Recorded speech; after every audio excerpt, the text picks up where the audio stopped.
आज की वीडियो में हम आपको बताने वाले हैं कि एक हाउसवाइफ अपने घर को समझदारी से कैसे संभालती है और कैसे चलाती है और कैसे बचत भी कर लेती है। तो आज के वीडियो में हम ये सारी जानकारी देने वाले हैं आपको।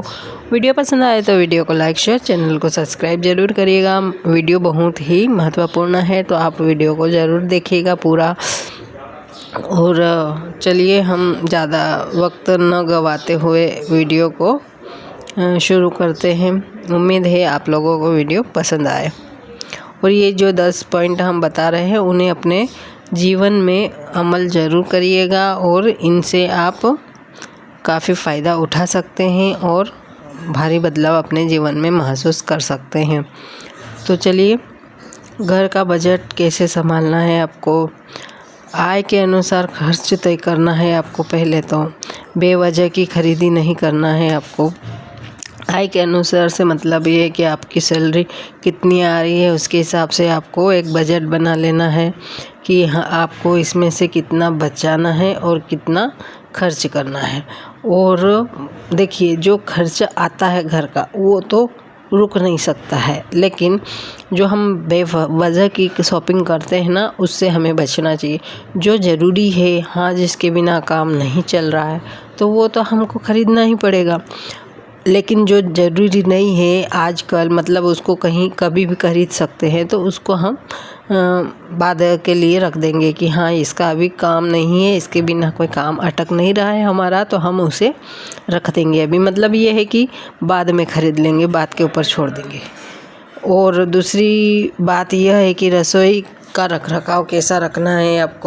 रसोई का रखरखाव भी बहुत साधारण आपको रखना है, अच्छा से रखना है। राशन की लिस्ट बनाना है, सामान बर्बाद ना होने देना है आपको। सप्ताह का मेन्यू पहले से तय करना चाहिए कि आपको रसोई घर में क्या क्या ज़रूरी चीज़ें हैं, उसकी लिस्ट बना के रखना चाहिए। और जो भी सब्जियां वगैरह है वो भी एक मेन्यू से पहले, मतलब मेन्यू बना कर रखना है आपको कि आज का आपको क्या करना है।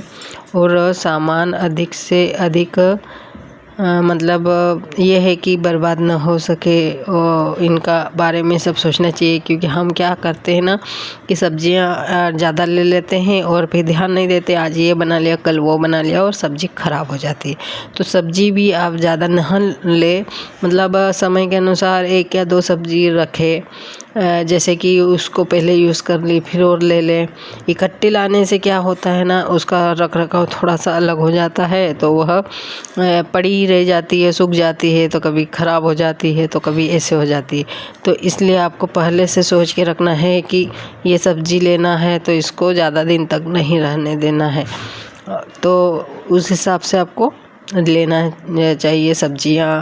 फिर राशन आपको जो चाहिए वो भी मतलब लिमिटेड ही रहना है, ख़राब ना हो इस वजह से। क्योंकि आजकल क्या बारिश का मौसम भी है, तो जल्दी चीज़ें ख़राब भी हो जाती है। और बचत की आदत डालनी चाहिए। छोटी छोटी बचत को भविष्य की ज़रूरतों के लिए रखना चाहिए।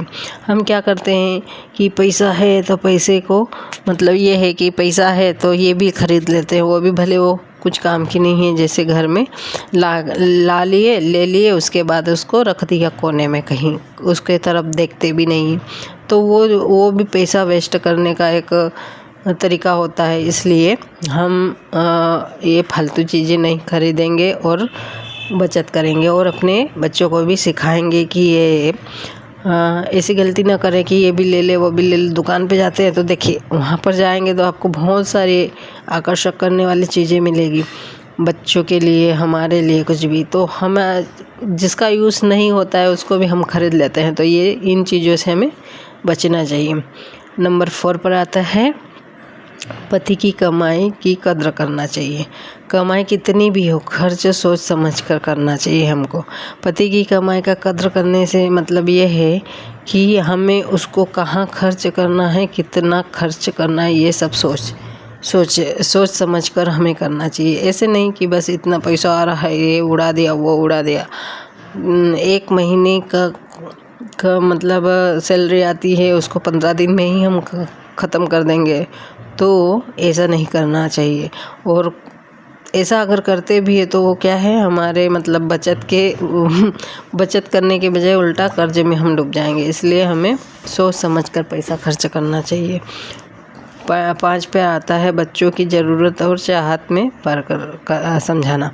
मतलब ये है कि बच्चों को ये समझाना चाहिए आपको कि इसकी ज़रूरत है कि नहीं। अगर होती है तो आपको ख़रीदना चाहिए, और नहीं है तो उसे समझा देना चाहिए कि हाँ बच्चा, ये चीज़ काम की नहीं है। इसे आप खरीद तो लोगे लेकिन वहाँ घर जाके फेंक दोगे, फिर उसके बाद उससे कोई यूज़ नहीं होने वाला है। तो इस खर्च करने से क्या फ़ायदा है।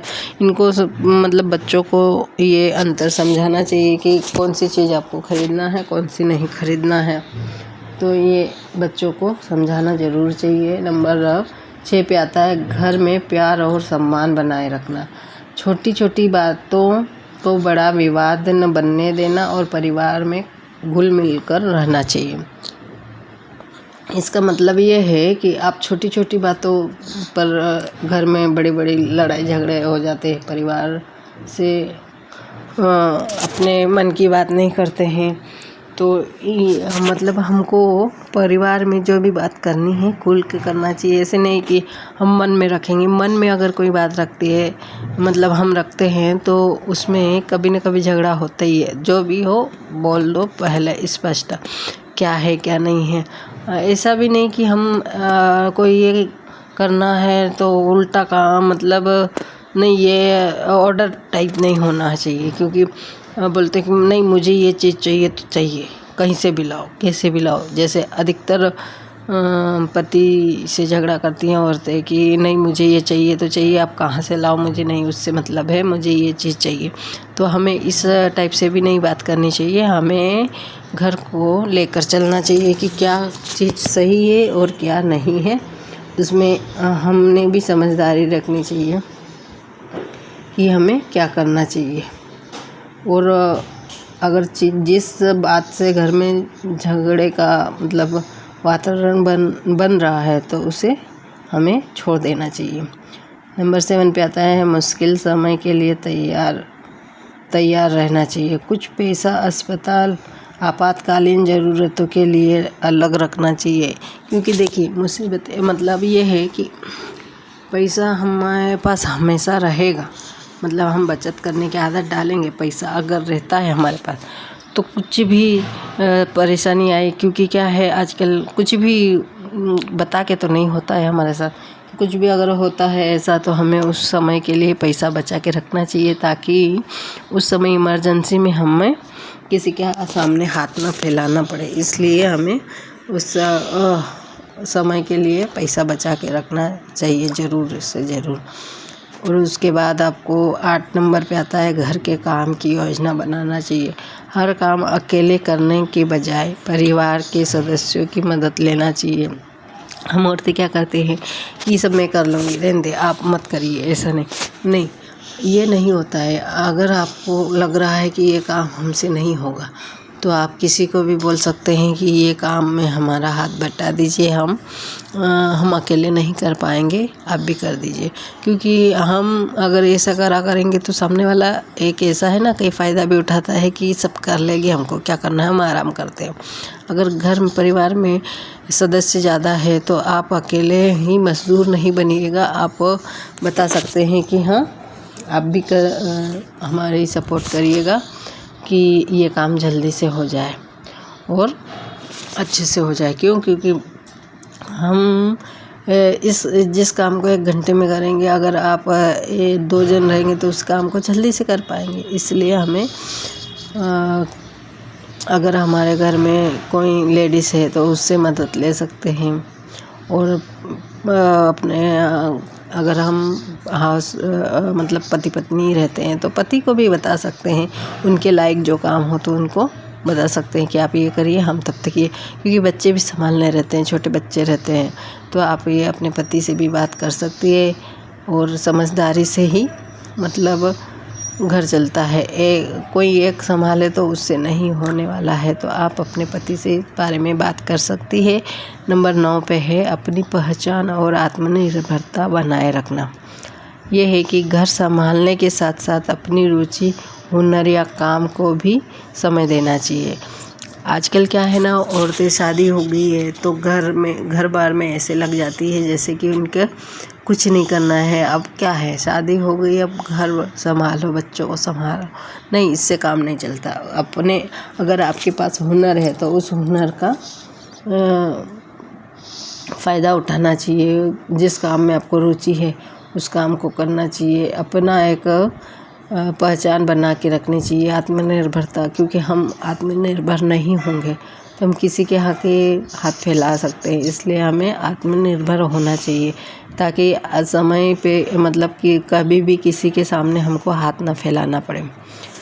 इसलिए हमें अपना काम स्वयं मतलब अपनी पहचान एक अलग से बनानी चाहिए कि हाँ, हमें अगर सिलाई आती है तो सिलाई कर रहे हैं, और भी कुछ कढ़ाई, सिलाई कढ़ाई जो भी है घर के काम, मतलब वो उसमें अच्छा हुनर है तो आप उसको कर सकते हैं और अपनी एक अलग पहचान बना सकते हैं, जिससे कि आप खुद भी आत्मनिर्भर बन सकती है और अपने दम पर भी अपन कुछ कर सकते हैं। समय आने पर किसी के सामने हमें मदद के लिए हाथ ना फैलाना पड़े। नंबर 10 पर आता है, फैसले मिलकर लेना चाहिए। घर को चलाना किसी एक व्यक्ति की जिम्मेदारी नहीं बल्कि पति पत्नी की समझदारी होती है, साझेदारी होती है। फैसले मिलकर इसलिए लेना चाहिए कि अगर हम अकेले फैसले लेते हैं तो अधिकतर अकेले जो फैसले लेते हैं ना वो गलत भी हो सकते हैं। तो इसलिए घर परिवार में मिलजुल कर भी रहना चाहिए और घर में जो भी बात होती है तो पति पत्नी आपस में बैठकर बात करें तो क्या है ना, उसका सॉल्यूशन बहुत बेहतर तरीके से हम निकाल सकते हैं। और पति अपने मर्ज़ी से ही अपना फ़ैसला करेंगे तो वो भी गलत हो सकते हैं, और पत्नी अपनी मर्ज़ी से जो भी करती है वो भी। तो इसलिए दोनों के विचार विमर्श करने से क्या होता है ना कि कितनी भी बड़ी परेशानी हो आपकी दूर हो सकती है। मतलब उसका चुटकियों में समाधान मिल जाता है। क्योंकि बोलते हैं ना, जिसको कुछ नहीं आता है, मतलब पत्नी को अधिकतर बोलते हैं कि हाँ ये तो घर, इसको क्या आएगा, घर संभालती है, इसको तो कोई नॉलेज नहीं है। तो पत्नियां भी बहुत कुछ मतलब ऐसा कर देती है जो कि पति सोच भी नहीं सकते हैं। इसलिए पत्नियों को इस मतलब कोई भी फैसला लेने में इन्वॉल्व करना चाहिए और उनसे राय ज़रूर लेना चाहिए। क्योंकि पत्नियां पति को अधिकतर सही राय देती है और वो भी खुद चाहती है ना कि हमारे पति की तरक्की हो। वो इतना तो नहीं चाहेगी कि नहीं इसको ऐसा, मतलब हमारा पति ऐसा वैसा, कुछ अपने घर के लिए कोई भी बुरा नहीं सोचेगा। खासकर पत्नियां हमेशा अपने पति की तरक्की ही चाहती है। तो आप पत्नियों का मतलब अपमान न करें, पत्नियों को मतलब अपने किसी भी फैसला हो, कैसा भी फैसला हो, उसको इन्वॉल्व ज़रूर करिएगा और उनसे राय ज़रूर ले आएगा। तो आप क्या करेंगे ना, हर काम उनसे मतलब राय लेकर करते हैं तो वो काम सफल भी होता है। तो इसलिए पत्नियों का अपमान नहीं करना चाहिए और कोई भी काम होना तो मिलजुल कर रहना चाहिए और फैसले भी मिलजुल कर करना चाहिए। अगर आप चाहे तो सब कुछ कर सकते हैं, और आपने अगर ठान लिया कि नहीं हम अकेले ही सब कुछ कर सकते तो ऐसा नहीं होता है। तो आई होप कि आज के वीडियो में आपको हमारे द्वारा दी गई जानकारी पसंद आई होगी। तो वीडियो पूरा ज़रूर देखिएगा, बहुत अच्छा है और काफ़ी महत्वपूर्ण भी है। तो आप मेरे वीडियो को पूरा ज़रूर देखा कीजिएगा, बहुत सारी बातें इनमें हैं। तो आज के वीडियो में बस इतना ही। आने वाले वीडियो में फिर से हम एक नए टॉपिक के साथ फिर से उपस्थित होंगे। तो आज का वीडियो आप लोगों को काफ़ी पसंद आया होगा। मैं उम्मीद करती हूँ कि मेरे वीडियोस आप लोगों को पसंद आ रहे होंगे।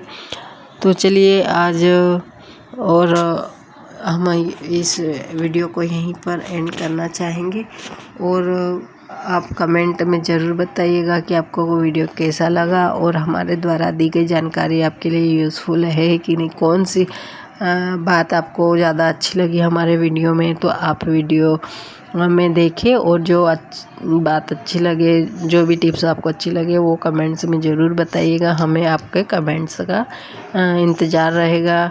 आपके प्यारे प्यारे कमेंट्स देख के हमें और भी वीडियो बनाने का उत्सुकता मिलती है और हमें बहुत अच्छा लगता है कि आप लोग हमारे वीडियो देख रहे हैं और कमेंट कर रहे हैं। तो इस वजह से तो आप कमेंट ज़रूर किया कीजिए और एक लाइक ज़रूर किया कीजिए। और वीडियो में काफ़ी बातें अगर आपको अच्छी भी लगती हो तो आप इस वीडियो को अपने दोस्तों के साथ साझा कर सकते हैं, क्योंकि ज्ञान बांटने से बढ़ता है और दुख बांटने से घटता है। तो आप अपना ज्ञान बांटिए तो ज्ञान बढ़ेगा और दुख बांटेंगे तो दुख घटेगा। तो चलिए आज के लिए बस इतना ही। कल आने वाले वीडियो में फिर से हम एक नए टॉपिक के साथ उपस्थित होंगे। तब तक के लिए राधे राधे।